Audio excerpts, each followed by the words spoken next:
RTFM, RTFM, RTFM.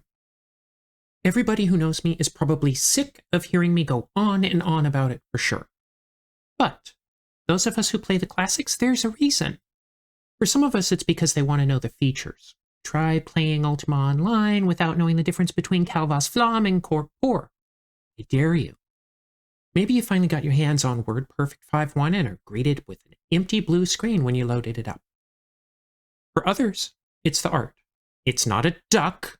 It's a freaking dragon, I tell you, a dragon.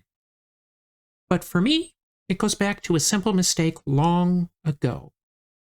See, there was this game, maybe you've heard of it, Starflight? Yeah, the first one. I forget how much it cost me, but it wasn't cheap, and remember, money was worth more back then. So I get it home, I rip it open, pull the manual out and the discs, and I think to myself, I know how this stuff works. I'm a veteran of more than a decade on computers. I don't need to read the manual just to have a peek at the game before I dive into that really thick book. And I drop that 3.5-inch high-density floppy into my Tandy 1000HX, you know, the one with no hard drive and only one floppy, and I start the game.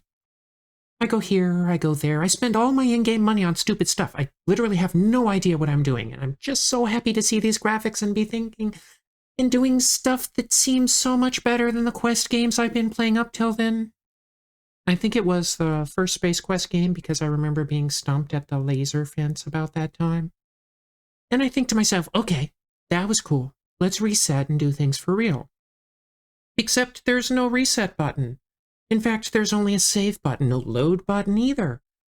There was just no way to delete my save and start over. Only the ability to continue where I left off. So, obviously, in a panic, I look at the manual, and there's only information about how to play. I already knew some of that, just not very well. What I needed was how to start over. So then I look at the supplemental sheet, the 6-page green one, and as I read the first paragraph on the first page under the heading, Getting Started, my heart sinks. Never try to play Starflight using the master disks.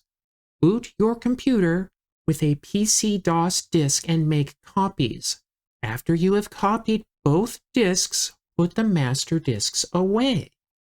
And at the end of the paragraph it goes, copying the master disks is the only way to start a new game. I had just ruined my shiny new game because I was too impatient. Because I was convinced I already knew how to play a game.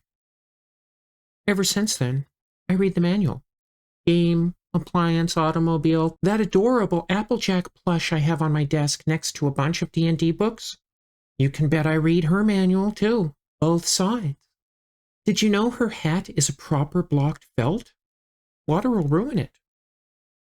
Anyway, that's my story of why I harass everyone I know, even people I've never met, with reading their manuals. Have you ever had a similar situation? Do you think I'm stupid for this? Do you have a recipe for homemade Thin Mints you want to share with me? Drop it in the comments section below and I promise I'll get back to you. Until then.